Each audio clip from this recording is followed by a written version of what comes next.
إن الله وملائكته يصلون على النبي يا أيها الذين آمنوا صلوا عليه وسلموا تسليما. اللهم صل على سيدنا ومولانا محمد وعلى آل سيدنا ومولانا محمد وعلى آله وأصحابه وبارك وسلم كثيرا كثيرا. أعوذ بالله من الشيطان الرجيم. بسم الله الرحمن الرحيم.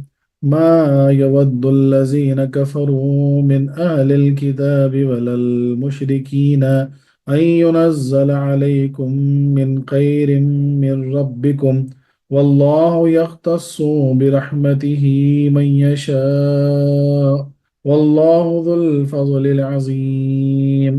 صدق اللہ العلی العظیم. نہیں چاہتے وہ لوگ جنہوں نے کفر کیا کتاب والوں میں اور نہ مشرکوں میں سے کہ اتاری جائے اور اوپر تمہارے کوئی بھلائی طرف سے رب تمہارے، اور اللہ خالص فرماتا ہے ساتھ رحمت اپنی کہ جس کو چاہتا ہے، اور اللہ بڑے فضل والا ہے۔ تفسیراً جو اس کا لکھا جاتا وہ ایسے ہے کہ وہ جو کافر ہیں کتابی یا مشرک وہ نہیں چاہتے کہ تم پر کوئی بھلائی اترے تمہارے رب کے پاس سے، اور اللہ اپنی رحمت سے خاص کرتا ہے جسے چاہتا ہے، اور اللہ بڑے فضل والا ہے۔ اس آیت کے جو ہے پچھلی آیتوں سے چند طرح تعلق ہے۔ پچھلی آیت میں یہود کی عداوت اور بغض کا ذکر تھا کہ وہ بنی نبی علیہ الصلوۃ والسلام کی دشمنی کرنے والے اور کرنے کے لیے موقع ہی تلاش کرتے رہتے۔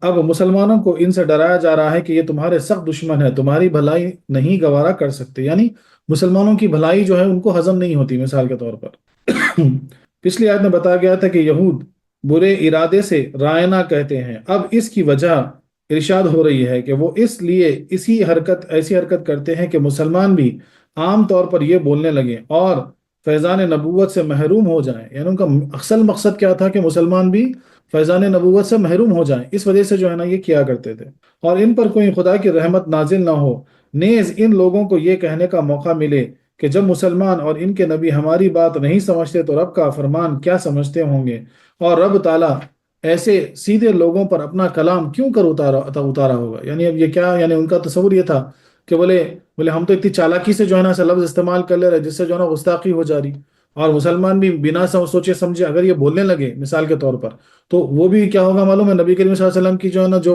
یعنی آپ سے جو فیض ملنا ہے وہ نہیں ملے گا، اللہ کی جو رحمت ان پہ آنا ہے وہ نہیں آئے گی۔ اور بولے پھر ایسے ہی پیغمبر مطلب کیسے ہو سکتے جو ہے نا ہمارا مطلب ہی نہیں سمجھے، اور اللہ تعالیٰ اپنا کلام ایسے پیغمبر پر کیسے اتار سکتا ہے۔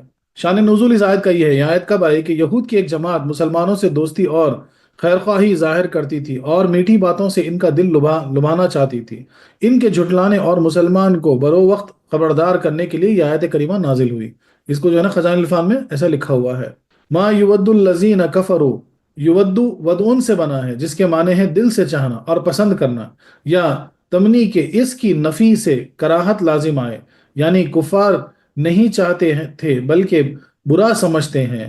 کفرو سے عام کفار مراد ہیں، خواہ منافق ہوں یا ظاہری، اور ظاہری کفار میں بھی اہل کتاب ہوں یا بت پرست ہوں، سب کے لیے لفظ فرمایا گیا۔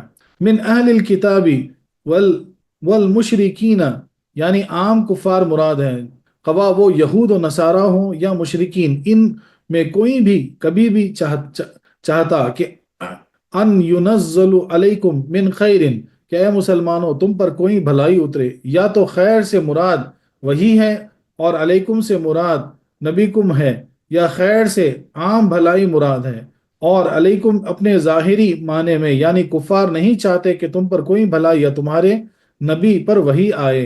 من ربکم، تمہارے رب کی طرف سے، یہ من ابتدائیہ ہے، یعنی وہ خود تو تمہارے لیے بھلائی کیا کرتے یا اور کسی ذریعے سے تم تک بھلائی کیا پہنچا دیتے، وہ تو یہ بھی نہیں چاہتے کہ حق تعالیٰ بھی تم پر فضل فرمائے، کیونکہ یہود اپنے کو نبوت اور وحی کا ٹھیکیدار سمجھتے ہوں، اور مشرکین اپنے مال اور عزت کے گھمنڈ میں ہیں اور کہتے ہیں کہ نبوت کسی بڑے مالدار آدمی کو ملنی چاہیے تھی۔ یعنی ان کا تصور یہ تھا کہ بھئی اللہ تعالیٰ مسلمانوں کو کیا بتا رہا ہے کہ ان کی میٹھی باتوں میں، ان کی جو ہے نا پھسلانے میں، بہکاوے میں مت جانا۔ وہ تو یہ تک نہیں چاہتے، بھلائی تو دور کی بات، وہ تو یہ بھی نہیں چاہتے کہ اپنے رب کا تم پہ فضل ہو، وہ تو یہ بھی نہیں چاہتے۔ اور جو مشرکین ہیں اپنے مال میں جو ہے نا وہ تو مست ہے اپنے دولت میں، بولے ان کو بہت زیادہ گھمنڈ ہے اپنی دولت کا، اور وہ کہتے ہیں کہ بھئی کوئی غریب آدمی پہ کیسا نبی وہی آ گئی اللہ کی، بولے یہ تو جو ہے نا وہ تو امیر آدمی کے اوپر آنا چاہیے تھا، جیسے نعیم ابن مسعود کو ملتی یا ولید ابن وغیرہ مکی کو، مگر انہوں نے ان باتوں سے کچھ فائدہ نہیں، یعنی ان کی یہ سب باتوں سے کچھ فائدہ نہیں، کیونکہ واللہ یختص برحمتہ من یشاء، رب تعالیٰ جس کو چاہتا ہے اپنی رحمت سے خاص کر لیتا ہے۔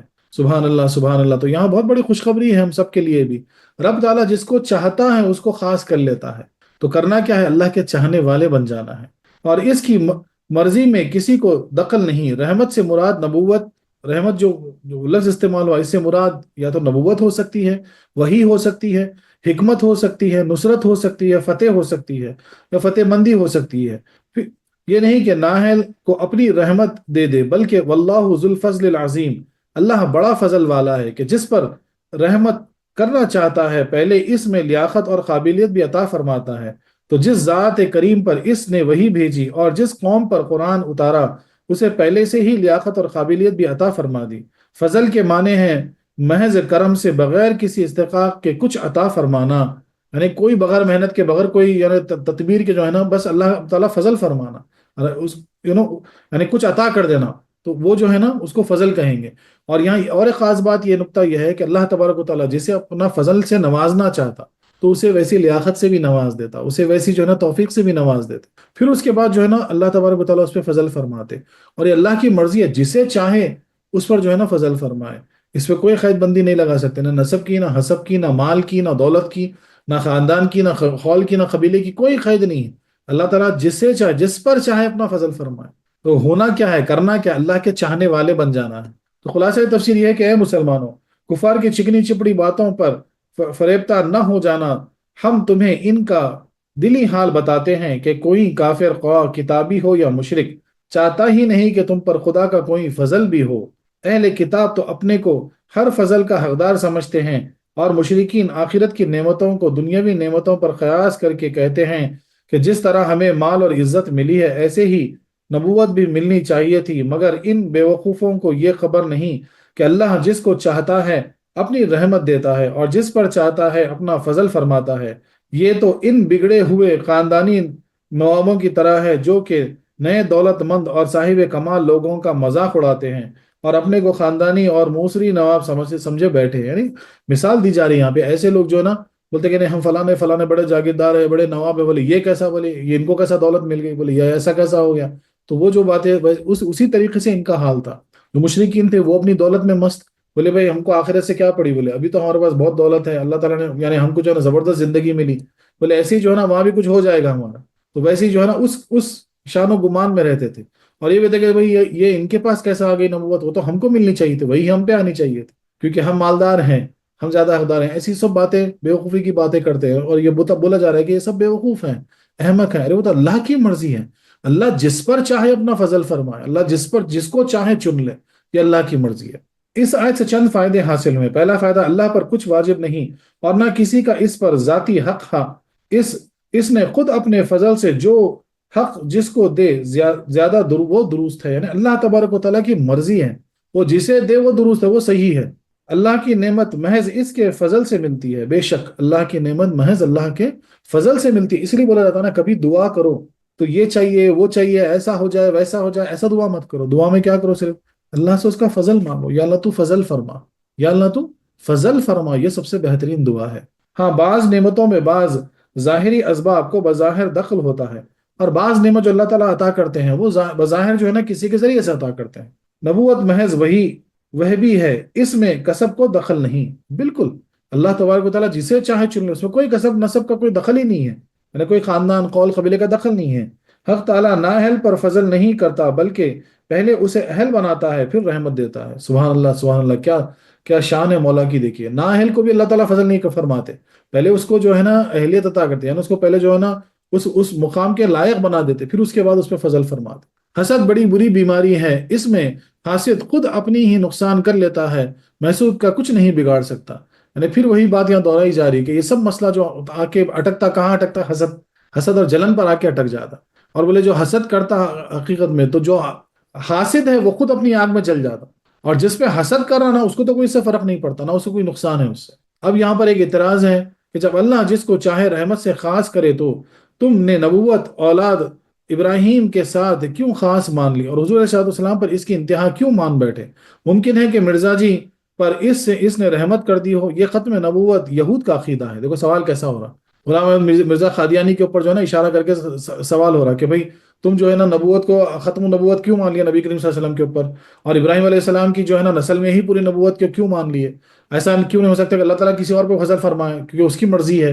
یہ سوال ہو، اس کا جواب سنیے۔ یہ آیت اس اعتراض کا جواب ہے۔ جب اس نے نبوت اولاد ابراہیم کے ساتھ ختم نبوت حضور علیہ الصلوۃ والسلام کے ساتھ خاص فرما دی تو ہمیں اس اعتراض کا کیا حق ہے؟ یہ تو رب سے کہو، قرآن سے پوچھو۔ یعنی سیدھا سیدھا جواب ہے کہ اللہ تعالیٰ نے جب اس کو خاص کر دیا تو اس کی مرضی ہے، اس پہ کون سوال اٹھا سکتا؟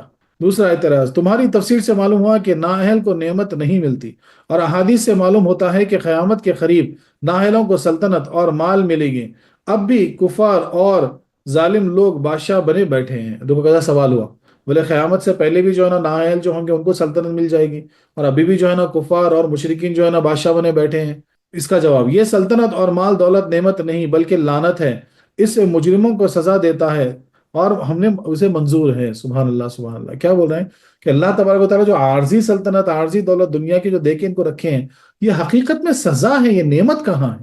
یہ تو ایک طرح کی سزا ہے۔ صوفیہ کرام فرماتے ہیں کہ اللہ کا فضل بہت وسیع ہے، جو اس سے محروم رہا وہ فضل کی تنگی سے نہیں بلکہ خود اپنی کوتاہی کی وجہ سے ہے۔ اللہ کا فضل جو ہے نا بہت وسیع ہے، اور کوئی اگر اس کو فضل اللہ کا حاصل نہیں ہو رہا تو اس کی نااہلی کی وجہ سے، یعنی اس کا مسئلہ ہے۔ اس فضل کے لینے والے دو قسم کے لوگ ہیں، اس فضل کے لینے والے دو قسم کے لوگ ہیں۔ ایک تو اہل اعمال جو کہ عبادت اور زہد سے فضل حاصل کر لیتے ہیں، ایک جو ہے وہ عبادت گزار، اچھے عمل کرنے والے، اچھے کام کرنے والے، بولے اس کے ذریعے سے جو ہے نا وہ دولت حاصل کر لیتے ہیں۔ دوسرے اہل محبت جو کہ اپنے قرب اور دلی محبت کی وجہ سے فضل پا لیتے ہیں۔ سبحان اللہ سبحان اللہ۔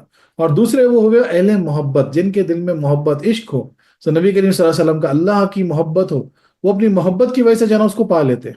اور بدنصیب جب اس سے محروم رہتے ہیں تو دور بیٹھے ہوئے ان پر حسد کیا کرتے ہیں، اور جو بدنصیب اس سے محروم رہ گئے وہ دور بیٹھ کے جو ہے نا ان پہ حسد کرتے رہتے۔ در حقیقت حاسد 5 طرح رب کا مقابلہ کرتا ہے۔ اللہ اکبر۔ اس لیے حاسد کو کیا بولا گیا؟ اللہ سے مقابلہ کرنے والا بول دیا گیا۔ اور 5 طریقے سے اللہ سے وہ حسد کرتا، یعنی مقابلہ کرتا۔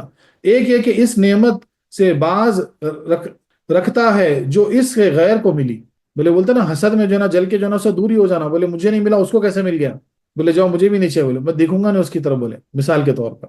دوسرا یہ کہ وہ رب کی تقسیم سے راضی نہیں بلکہ اسے رائے دیتا ہے کہ اس طرح تقسیم فرما، جیسا یہ رائے دے رہے تھے کہ بھائی نبوت ہم کو ملنی چاہیے تھی، نبوت کو یا کسی امیر کو ملنی چاہیے تھی، یہ رائے دیتا، تو ویسے ہی جو ہے نا وہ کیا کرتا معلوم ہے، جل کے جو ہے نا اس کو ایکسیپٹ بھی نہیں کرتا، بس اللہ تعالیٰ کو رائے دینے جاتا۔ تیسرا یہ کہ رب کریم اپنے کرم سے دیتا ہے اور یہ بخل کرتا ہے۔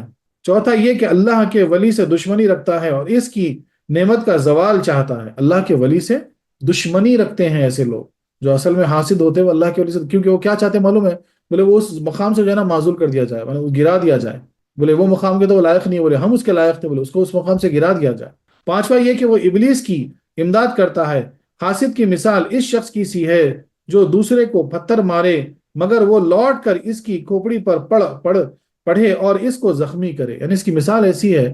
اب پانچواں تو سیدھا سیدھا جو ہے نا کیا کرتا ہے؟ ابلیس کی مدد کرتا ہے۔ کہ ابلیس کرتا کیا معلوم ہے؟ حسد جلن کے ذریعے تو لوگوں کو لڑاتا، حسد جلن کے ذریعے لوگوں میں اتفاق ختم کرتا، اور یہ اور ابلیس کی سیدھے سیدھے مدد کر دیتے۔ اور ان کی مثال ایسی ہے کہ ایسا پتھر جو کسی اور کو مارنا چاہے لیکن پلٹ کے وہ پتھر جو ہے نا انہی کے سر پہ لگ جاتا اور انہی کو زخمی کر دیتا۔ تو حسد کرنا کتنی بری چیز ہے، یعنی سیدھا سیدھا کیا بتایا جا رہا ہے کہ جو حاسد ہوتا، حسد کرنے والا ہوتا، وہ سیدھے سیدھے اللہ سے مقابلہ کر رہا۔ اللہ اکبر اللہ اکبر۔ سب سے پہلا حاسد شیطان تھا۔ تو سب سے پہلا حاسد کون تھا؟ شیطان تھا۔ انسانوں میں پہلا حاسد قابیل ہوا، ان دونوں کے انجام سے دنیا خبردار ہے۔ بولے پہلا شیطان ہوا، دوسرا قابیل ہوا، اور تو ہم کو تو پتا ہے دونوں کے ساتھ کیا ہوا۔ حسد تب دق یا دمے کی سی بیماری ہے جو دم کے ساتھ جاتی ہے، یہود حسد کے ہی مارے ہوئے ہیں۔ یعنی کیا بولا جا رہا ہے کہ جو ہے نا دمے کی بیماری بولتے ہیں، آستما وغیرہ، یا دق کی بیماری بولتے، دیکھیے اب جو ختم ہی نہیں ہوتی، بولے مرنے کے ساتھ خبر کے ساتھ جو ہے نا وہ ختم ہوتی، بولے حسد کی بیماری بھی ویسی ہی ہے، بولے وہ خبر تک لے کے جاتی ہے۔ اور بنی اسرائیل جو ہے نا اور یہودی جو ہے نا وہ حاسد ہی ہیں، اور آج بھی وہ حاسد ہیں، اور یہ حق ہے، وہ تو ہم کو بھی دکھ رہا وہ کتنے بڑے حاسد ہیں۔ تو اس لیے جو ہے نا حسد بہت بڑی بیماری ہے، اور اس آیت کا یعنی مضمون بھی جو ہے نا وہ حسد کے اوپر ہی ہے، کیونکہ یہ حسد کرتے تھے کہ وہ بنی اسماعیل میں کیسے آ گیا، بولے ابراہیم علیہ السلام کی اولاد میں کیسے آ گیا؟ بولے اتنے غریب لوگوں کو کیسے مل گیا؟ بولے ہم کو کیوں نہیں ملا؟ ہم مالدار ہیں، ایسے ویسے، یہ جو باتیں ہیں ساری وہ حاسد کی ہی باتیں ہیں۔ وآخر دعوانا أن الحمد لله رب العالمين.